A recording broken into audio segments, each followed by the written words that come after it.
titrasi itu adalah merupakan suatu teknik analisis untuk menentukan konsentrasi suatu larutan asam atau basa. Jadi, dengan menggunakan proses titrasi ini, itu kita bisa menentukan berapa konsentrasi suatu larutan asam atau basa. Nah, nanti bagaimana proses penentuannya kita pelajari selanjutnya.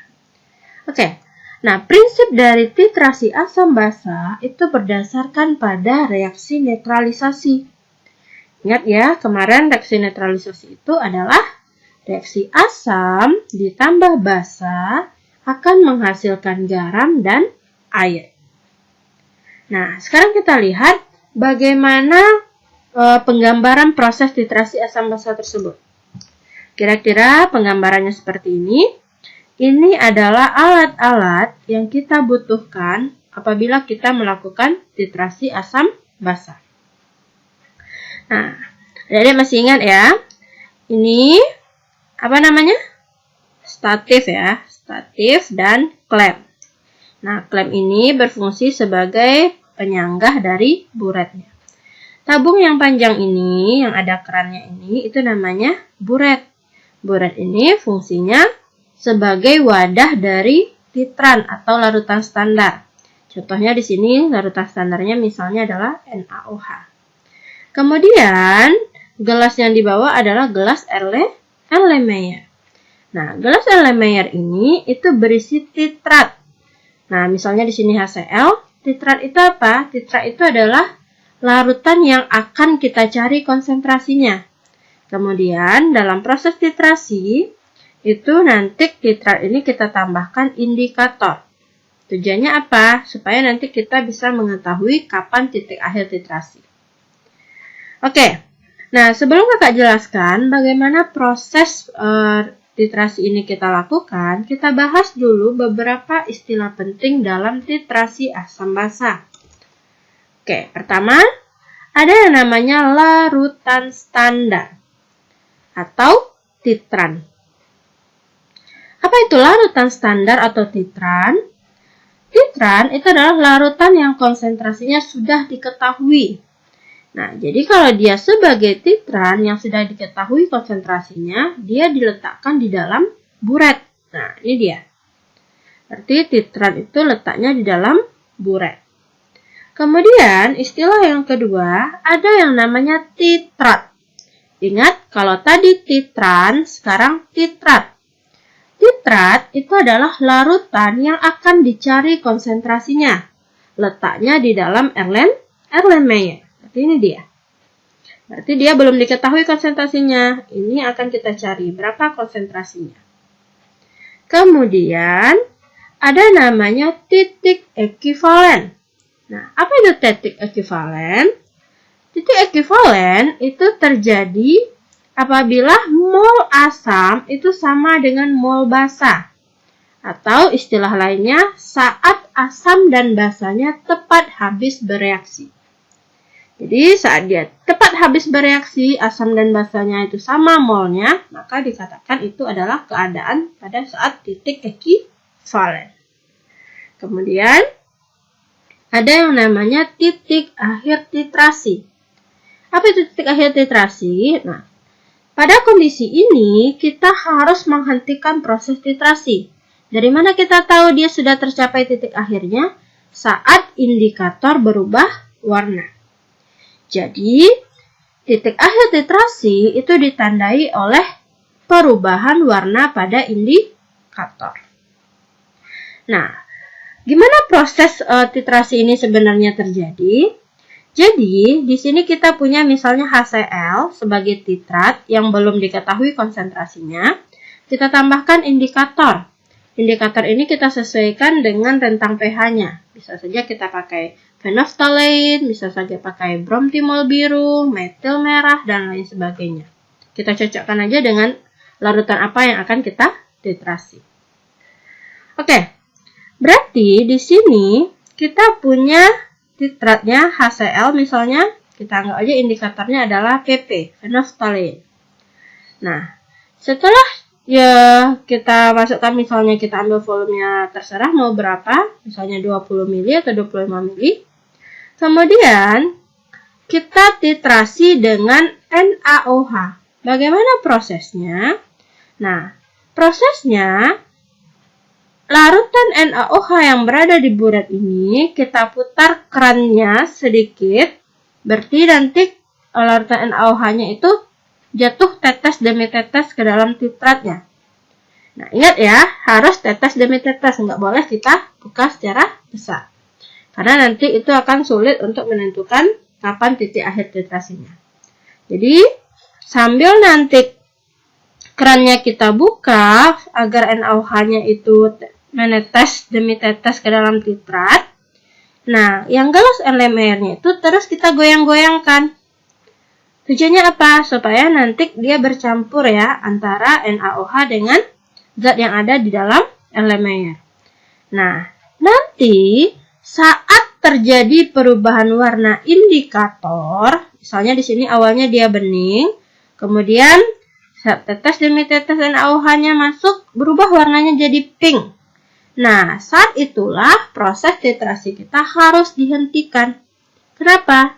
Karena hal tersebut menunjukkan bahwa titik akhir titrasinya telah tercapai. Nah, jadi dalam proses titrasi, kita mengupayakan bagaimana supaya titik akhir titrasi kita itu sedekat mungkin dengan titik ekivalen. Nah, kalau titik ekivalen ini kan berarti secara teorinya ya, titik ekivalen itu terjadi saat mol asam itu sama dengan mol basa. Nah, kita upayakan bagaimana proses titrasi kita ini titik akhirnya juga mendekati titik ekivalen. Nah, oleh karena itu biasanya titrasi itu tidak dilakukan 1 kali, minimal itu dilakukan 3 kali. Oke, seperti itu. Kita lanjutkan. Nah, bagaimana rumus untuk menentukan konsentrasi suatu larutan asam atau basa melalui proses titrasi? Nah, rumusnya itu adalah Ma dikali Va dikali A sama dengan Mb dikali Vb kali B. Ingat, A untuk asam, B untuk basa. Kita lihat keterangannya. Ma itu adalah molaritas asam atau konsentrasi asam ya. Kemudian Mb itu adalah molaritas basa atau konsentrasi basa. Kemudian ada Va dan Vb. Va itu adalah volume asam. Vb otomatis volume basa. Kemudian ada A dan B. A adalah valensi asam, kemudian B adalah valensi basa. Ingat, valensi itu kalau asam adalah jumlah ion H+-nya. Kalau valensi basa berarti jumlah ion OH-. Oke, berikan satu contoh soal. Misalnya seperti ini. Sebanyak 20 mili asam sulfat dititrasi dengan NaOH 0,1 molar. Dan ternyata pada akhir titrasi diperlukan volume NaOH sebesar 20 mili. Berapakah molaritas asam sulfat tersebut? Oke, berarti di sini ada titrasi asam sulfat dengan NaOH. Berarti asam sulfat asam, NaOH basa. Kita buat dulu data yang diketahui. Asam sulfat itu rumusnya H2SO4. Oke, berarti kalau kita mau cari valensinya berapa? 2 ya, karena indeks H-nya di sini 2. Oke. Terus Va-nya itu sebesar 20 ml. Nih. Kemudian diketahui molaritas basanya 0,1 molar. Berarti Mb-nya 0,1 molar.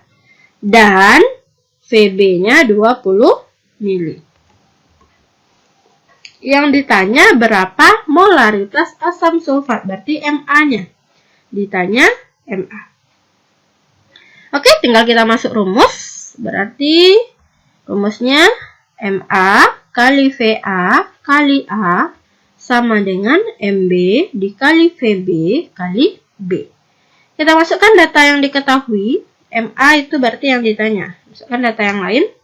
Berarti Ma kali Va-nya sebesar 20 mili, A-nya itu 2. Karena valensi dari asam sulfat itu adalah 2. Kemudian Mb-nya 0,1 molar, Vb-nya 20 mili, B-nya NaOH itu valensi basanya 1 atau indeks OH-nya 1.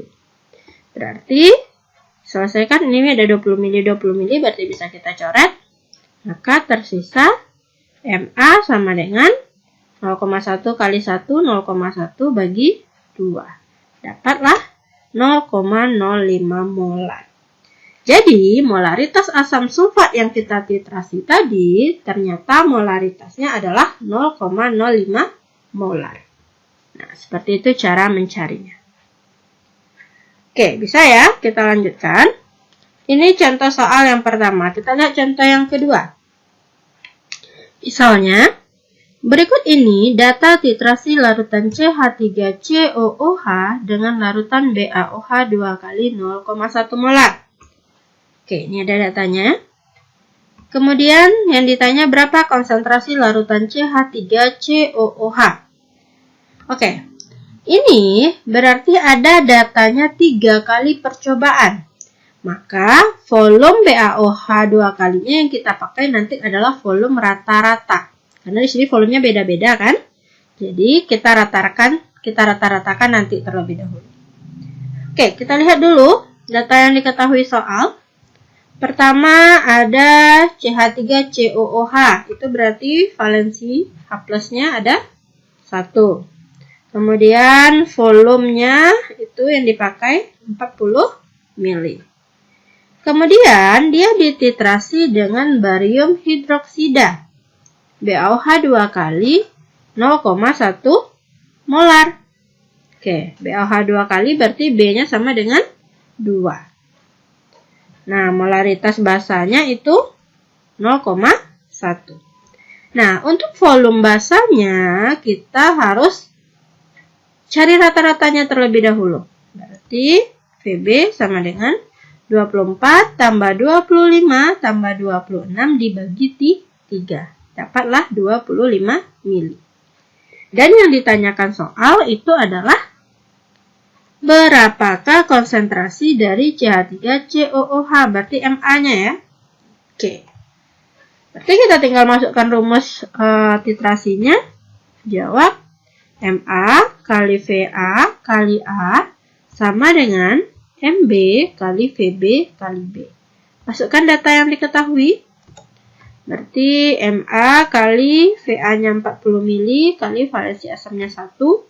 Sama dengan Mb-nya 0,1, volume basanya 25 mili, dan valensi basanya itu ada 2. Karena indeks dari ion OH-nya itu 2. Oke, kita selesaikan. Berarti Ma sama dengan, dikalikan ya. Ini 25 kali 2, 50 kali 0,1 berarti 5, bagi 40 kali 1, 40. 5 per 40. Dapatlah Ma-nya 0,125 molar. Oke, bisa dipahami sampai di sini ya. Itu untuk hitung-hitungan titrasi asam basa. Selanjutnya, kita lihat lagi kurva titrasi asam basa. Nah, pertama kita lihat dulu, ada kurva titrasi asam kuat dengan basa kuat. Nah, untuk ini kita harus tahu dulu siapa yang dititrasi dengan siapa. Jadi kalau kalimatnya seperti ini, kurva titrasi asam kuat dengan basa kuat. Artinya asam kuatnya dititrasi dengan basa kuat. Asam kuat letaknya di dalam Erlenmeyer sebagai titrat, sedangkan basa kuat itu letaknya di dalam buret sebagai titrat. Nah, itu dia. Oke, kita lihat bentuk kurvanya. Bentuk kurvanya seperti ini. Nah, yang perlu adik-adik perhatikan di sini, kan dia bilang kurva titrasi asam kuat dengan basa kuat. Berarti ini asam kuat, ini volume basanya. Jadi saat belum ditambahkan basa, itu dia anggaplah asam kuatnya pH-nya sangat rendah ya di sini. Berarti mulainya dari sini. Saat ditambahkan basa sedikit demi sedikit, mulailah dia naik pH-nya. Nah, sampai nanti dia mencapai titik ekivalen di pH sama dengan 7. Kenapa demikian? Karena kita lihat yang bereaksi itu nanti asam kuat dengan basa kuat. Maka karena kuat sama lawan dengan kuat, maka dia netral. Nggak ada yang menang, nggak ada yang kalah. Berarti pH titik ekivalennya sama dengan 7. Nah, di sini yang perlu jadi perhatian, titik ekivalennya pH-nya sama dengan 7 atau netral.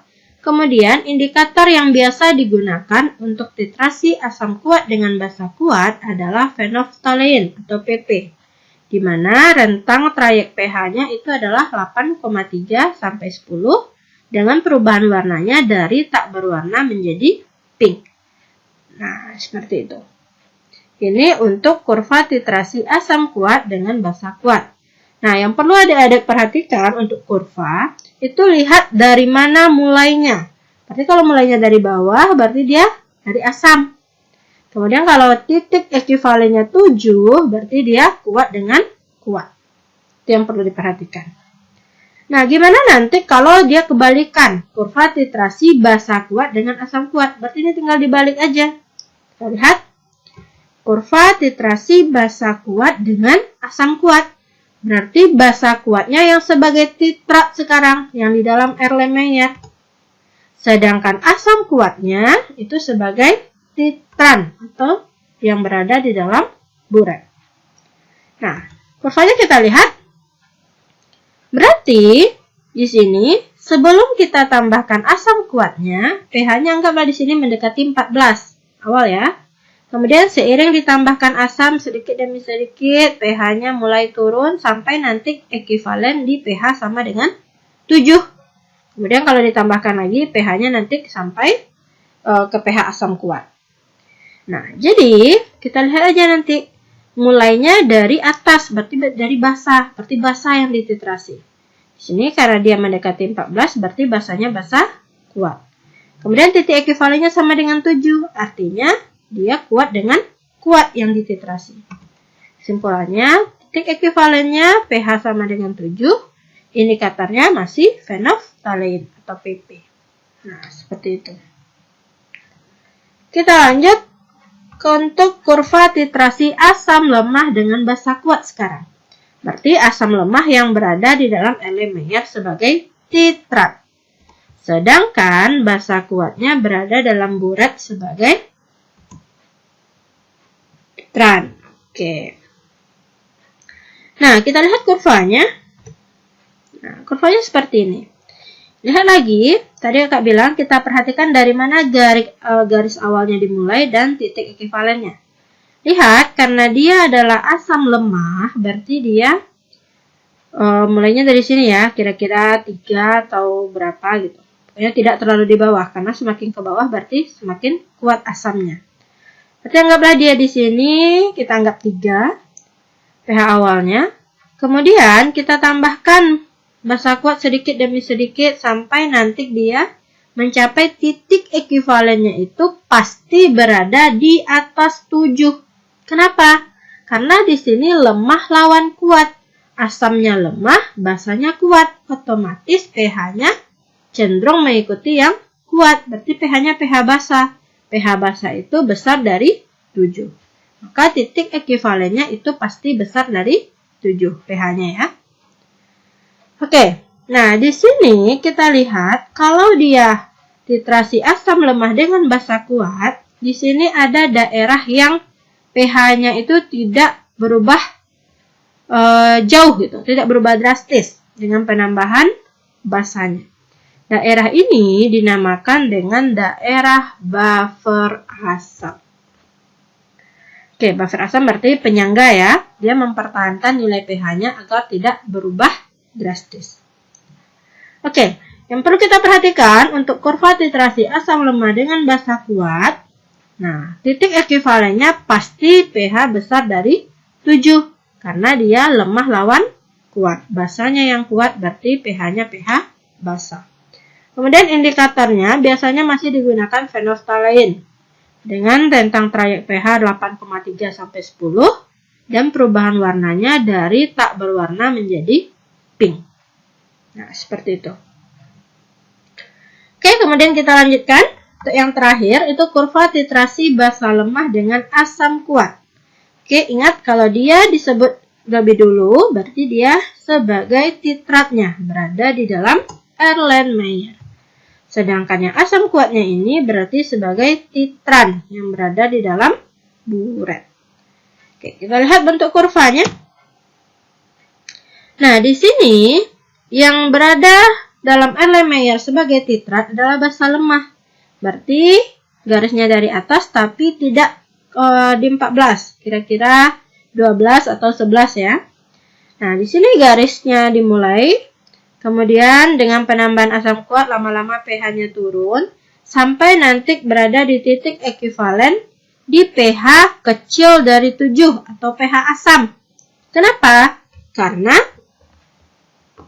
reaksinya itu antara basa lemah dengan asam kuat.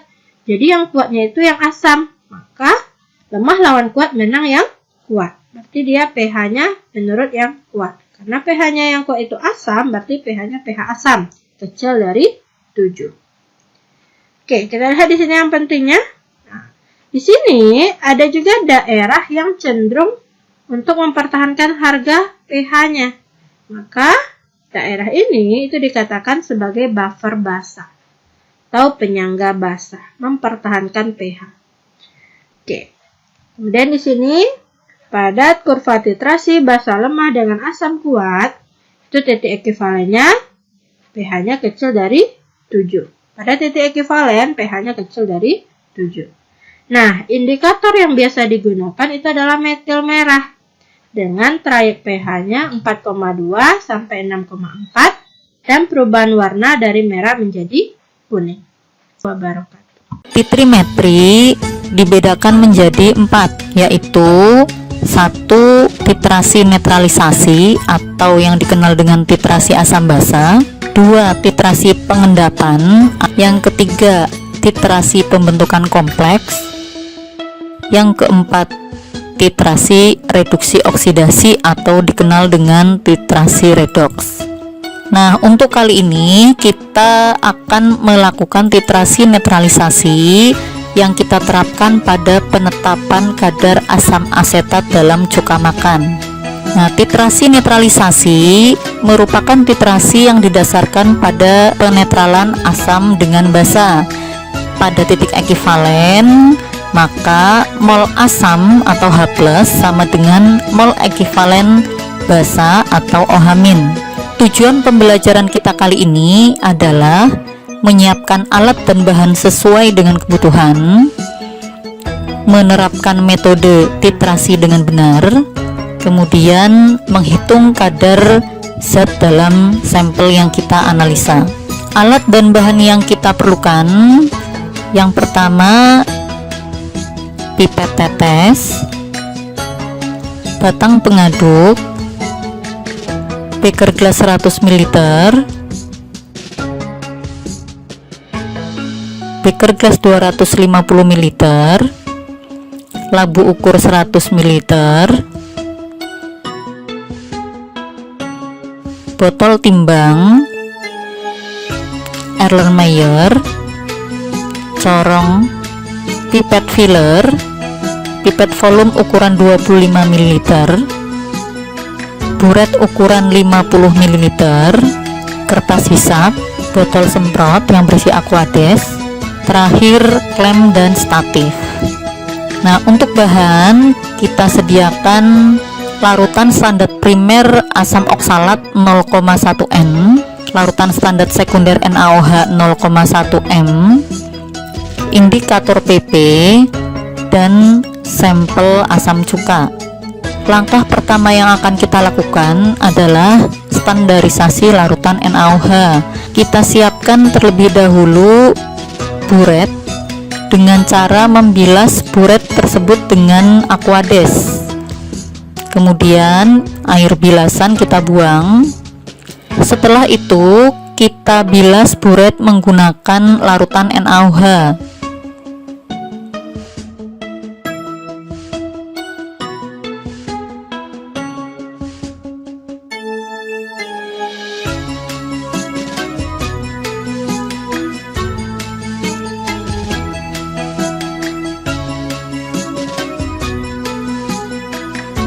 kita buang air bilasan NaOH.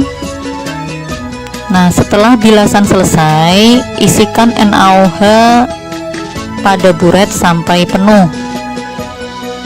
Nah, perhatikan bagian bawah keran buret jangan sampai timbul gelembung. Nah, pastikan buret terisi sampai tanda batas angka 0. Keringkan bagian dalam buret dengan menggunakan kertas hisap. Setelah buret siap digunakan, kita ambil pipet volume 25 ml. Kemudian kita bilas pipet volume tersebut dengan menggunakan larutan asam oksalat 0,1 N.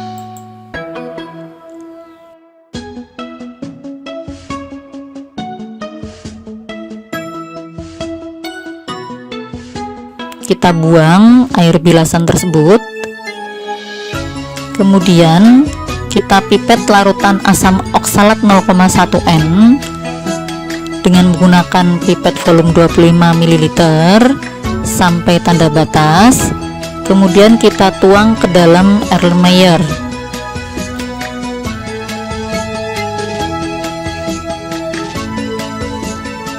Lalu kita tambahkan indikator penoftalin kurang lebih sebanyak 5 tetes.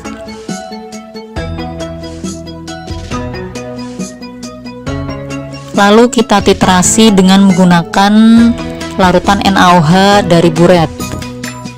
Titrasi dilakukan hingga tercapai titik akhir titrasi dengan ditandai munculnya warna magenta atau pink yang tidak hilang selama 15 detik. Catat volume NaOH yang diperlukan selama titrasi. Di sini kita peroleh volume NaOH sebanyak 26,10 ml. Nah, lakukan titrasi dengan langkah yang sama persis secara duplo atau triplo.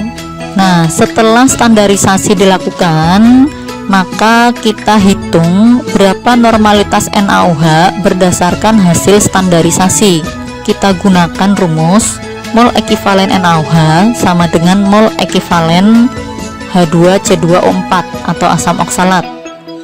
Maka VNaOH kali NNaOH sama dengan VH2C2O4 kali NH2C2O4. Nah, kita masukkan angka 26,10 sebagai volume NaOH, kemudian 25 sebagai volume H2C2O4 yang kita pipet tadi, dan normalitas H2C2O4 sebesar 0,1, sehingga diperoleh normalitas NaOH sebesar 0,0958 N. Nah, setelah kita melakukan proses standarisasi, kita lakukan proses preparasi sampel cuka makan. Timbang sampel cuka makan sebanyak kurang lebih 12 gram.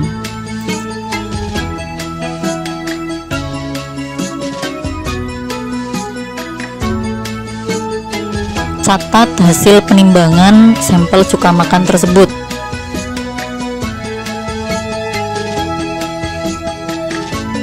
Setelah ditimbang, masukkan sampel cuka makan tersebut ke dalam labu ukur 100 ml. Jangan lupa kita bilas dengan Aquades botol timbang tadi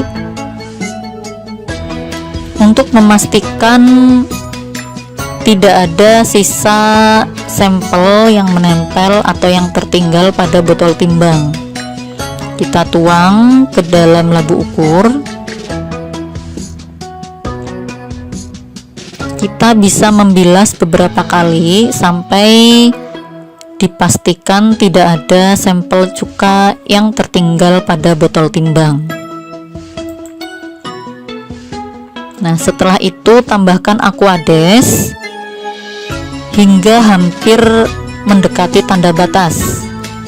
Kemudian keringkan leher bagian dalam buret dengan menggunakan kertas hisap.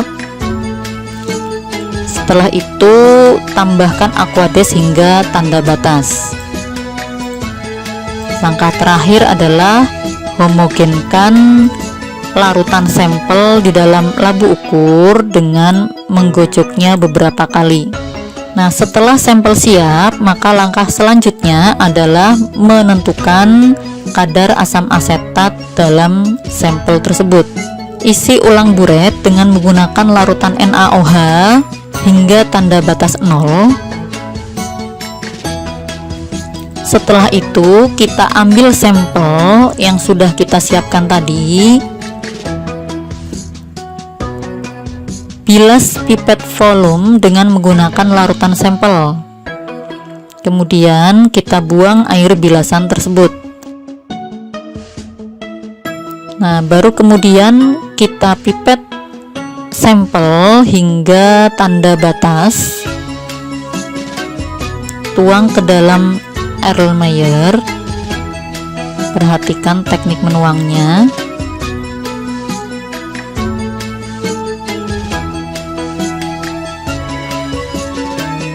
Tambahkan indikator peneftalin kurang lebih 5 tetes.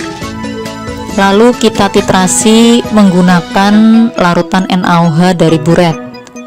Nah, pada praktikum kali ini asam asetat berarti bersifat asam yang nanti dinetralkan dengan basa yang berasal dari NaOH sebagai titrannya.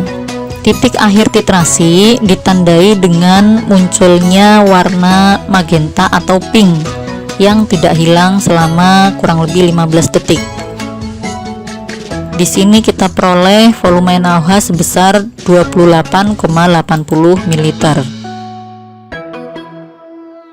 Lakukan proses penetapan kadar asam asetat dalam sampel cuka ini secara duplo atau triplo.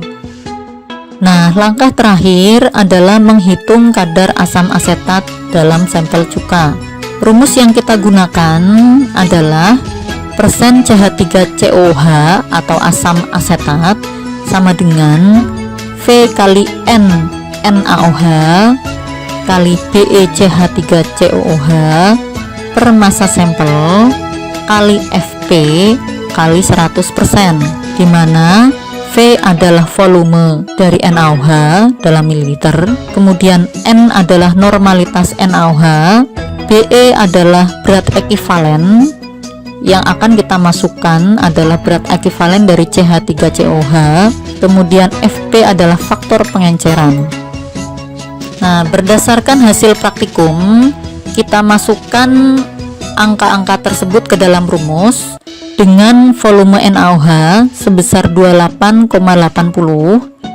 kalikan normalitas NaOH sebesar 0,0958 kalikan BeCH3COOH sebesar 60 dibagi dengan massa sampel yang kita timbang tadi sebesar 12,0251 kalikan 1000 supaya jadi miligram.